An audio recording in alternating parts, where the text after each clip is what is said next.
Good morning and welcome to today's episode with Slowride Guy.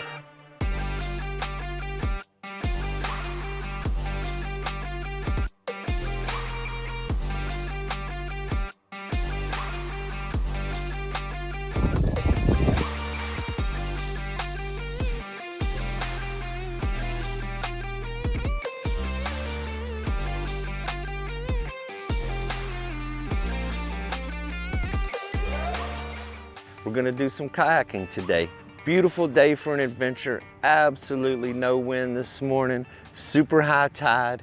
The area that we're gonna be fishing in is the east side of Lighthouse Lakes. We did an episode a couple weeks ago where I explained how to fish the west side, which was the shoreline of South Bay, Big Sandy Lake, and those areas. Today, we're traveling to the east side. There's an area, it's called Electric Lake. It's closer to the lighthouse.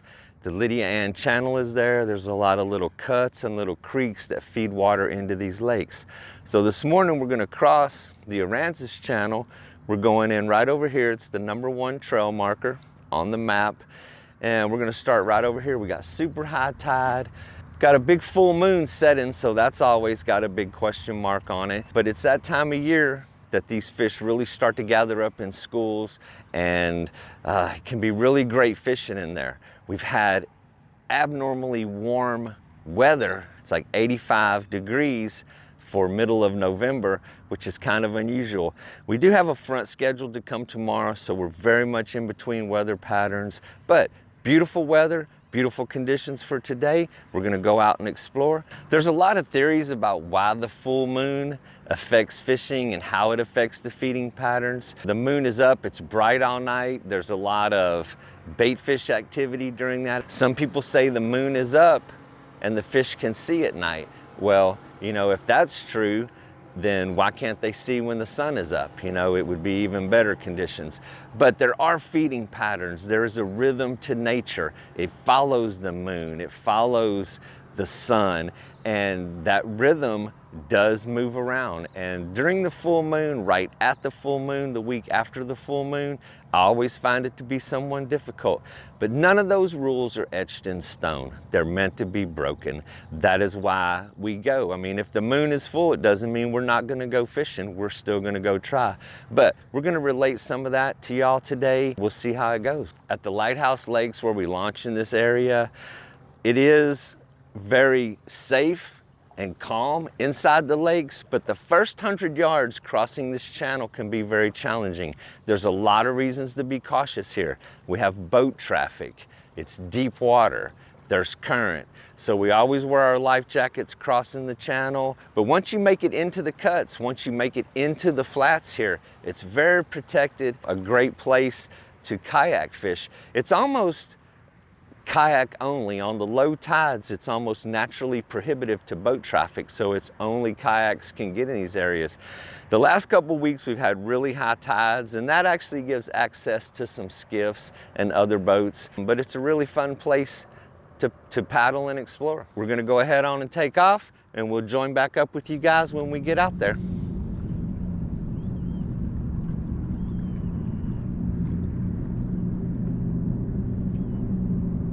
Kayak fishing has its benefits, but it has its limitations. The limitations are you can only cover the area that you can paddle in a day. I mean, you're not gonna get a big idea and take off to the other side of the bay, so you work with what you got. The areas that we kayak fish, we're absolutely blessed in Redfish Bay. We have a vast amount of public access to water that is absolutely perfect for kayak fishing. Ultra shallow, crystal clear water where you launch at the road and you're in world-class fishing within minutes. I mean, you start fishing immediately.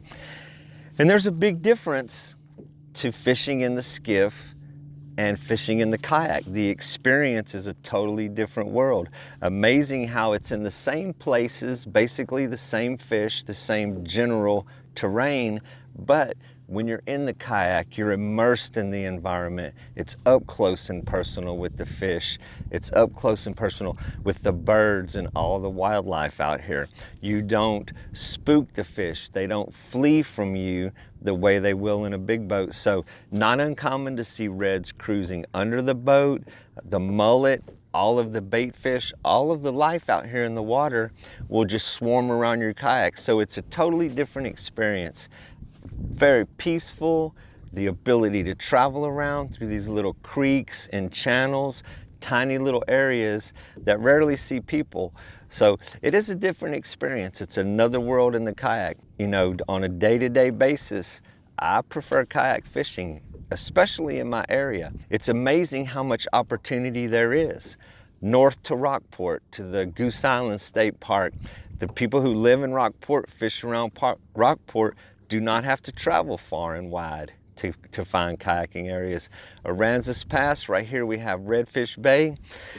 And between Aransas Pass and Port Aransas, which is right over here on the horizon, we have a causeway that goes right through the middle of Redfish Bay. Either side of the road has a massive amount of public access, pull up, park, launch your kayak. Where we have South Bay, Big Sandy Lake, the slough that completely drains these lakes, attracts a massive amount of fish on moving tides. Today, we're on the east side of Lighthouse Lakes. Electric Lake is here. The lighthouse is right here behind us. And this one is really more secluded back here, a really cool place. Just endless creeks and channels and coves that connect to more lakes and creeks. You could spend your whole life back here. It is vast and expansive. On the other side of the causeway, we have B&R Flats and the East Shore, which is another world to itself. Lighthouse Lakes is really shallow. It's a very shallow area. B&R Flats, very similar, but it has access to deeper water. It has drop-offs. It has a lot of little cuts that connect to deep water. You can shift gears. You can go to deeper water. Back here in the lakes, it's pretty much going to be straightforward sight casting, exploring. What you're going to see on the bottom back here is very lush grass. It is not a lot of sand holes, not a lot of oyster reefs. It's just, it doesn't get a lot of current that flows through here, so it doesn't carve the bottom out. It lets the seagrass grow very lush. And at times when the tide goes low, that seagrass will go right up to the surface and touch the surface, so it can be very difficult for lure. Fly fishing tends to excel in that type of area. Something very light, something weedless that will stay on top of that grass, hit those little nooks and crannies and work through those holes is a great way to be effective back here. When I fish the lakes, I always bring a variety of options with me. Some bait casters, some spinners. I never come back here without my fly rod. It's an amazing place to do some fly casting. The fish have not made it easy on me this morning. We've paddled a couple miles. The life in the water is amazing this morning though. Mullet, bait fish are everywhere, and we've kicked up a few redfish as we've paddled along. You'll see the mud stirs. You'll see, as you spook fish, as they flee from your kayak, you'll see the mud stirs, you'll see the big mud puffs. It looks like a torpedo going across the flats. But those guys have not given me much opportunity this morning. Did some fly casting, some blind casting into some schools of very active mullet. That's a great way to pick them off sometimes when you're not exactly seeing them. Top waters across those mullet also is a good one. We spooked a lot of fish and some soft plastics, little paddle tails, go subsurface, another great way to catch a fish when you're not seeing them. But we've had a great paddle. We've made it back in here a couple miles. There's a lot of water between me and the truck. Gonna continue exploring. The full moon can always be a challenge. A little bit higher than normal tide back here today too. So tailing is gonna be tough to see. The sight casting is gonna be tough. But as the sun comes up, it lights up these flats. You'll be able to see into the water. Early morning, when the sun is low, there's a lot of glare, there's a lot of reflection on the water. It's hard to see into the water, so you focus on the activity on the surface. Active mullet, crazy bait fish that are jumping around will give you a direction of where to throw. You know, you kind of anticipate a predator being amongst those bait fish, spooking things. But blind casting has been the trick this morning. As the sun comes up, it's going to light up these flats, and then we may be able to see cruising fish. You'll see fish that are setting in the grass that aren't really giving an indication until you get on top of them. So midday can be an advantage. The water's not hot, even though here we are in the middle of November and it's going to be 85 degrees out here today. The water temperature is probably pushing the high 70s, you know, very unseasonable. And we're going to take off. We're going to work our way back the way we came into Electric Lake. We're going to take the little channel that leads out, and it does connect to some bigger lakes as we move out of here. And we're just going to keep casting. So stick with us and we'll see how that works out.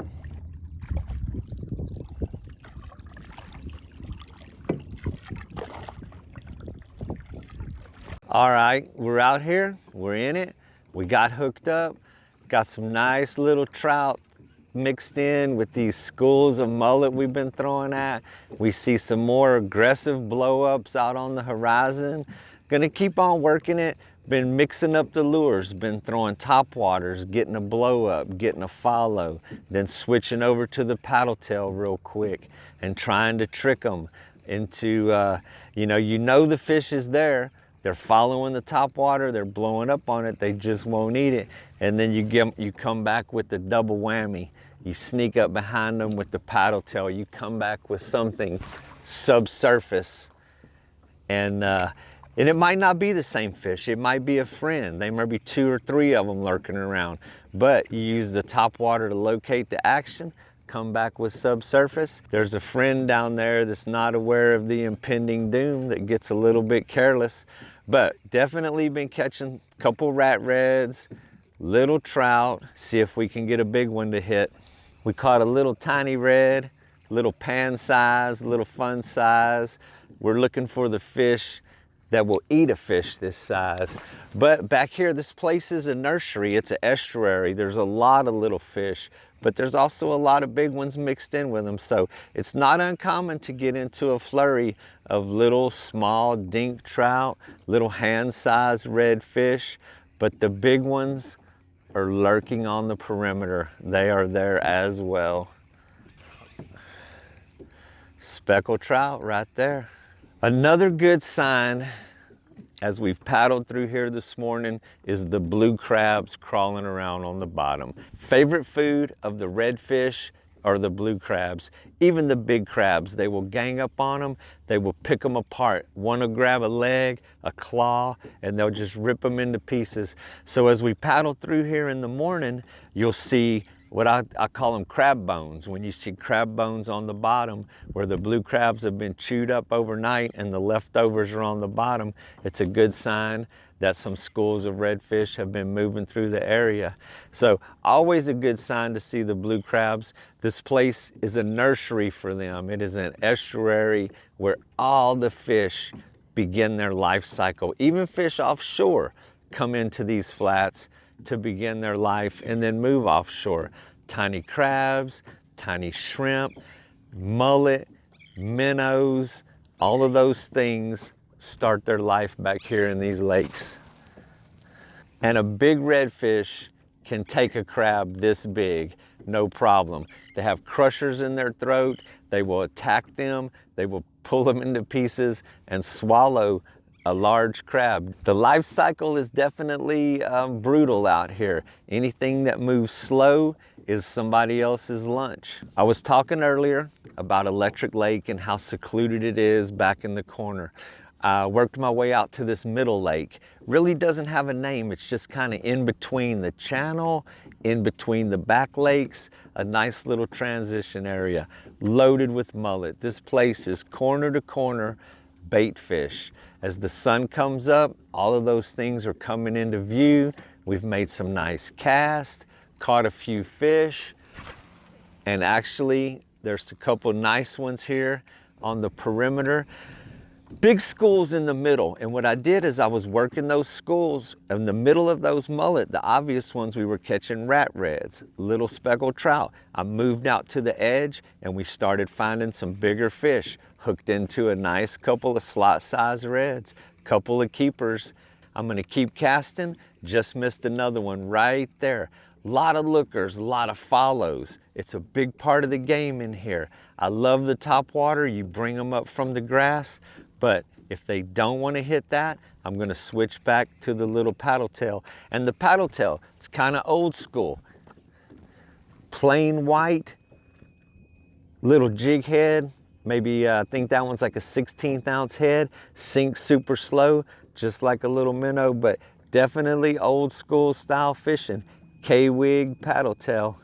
Caught a couple on the top water, caught a couple on the paddle tail, gonna keep working. Gonna make it up to one more lake around this corner over towards the lighthouse.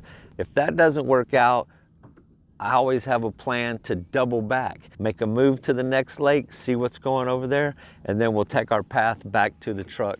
That's a, what is that?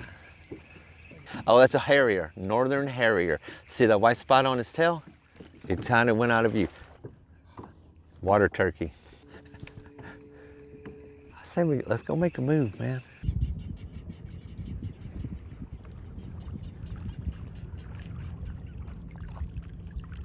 Super fun day in the Lighthouse Lakes today. Kayak fishing, much fun as it gets. If you want a little adventure in your life, this is the way to go. Super cool place to paddle. All these little cuts, you never know what's around the next corner. There's an adventure. There is as much adventure as you want, actually. You can fish close to the road. You can start fishing 10 minutes from the launch and you could be on some fish. Today, we wanted to show you a little bit more of what's out here. We caught some nice fish. It wasn't fast and furious. The fishing is not always quick and easy, but we stuck with it.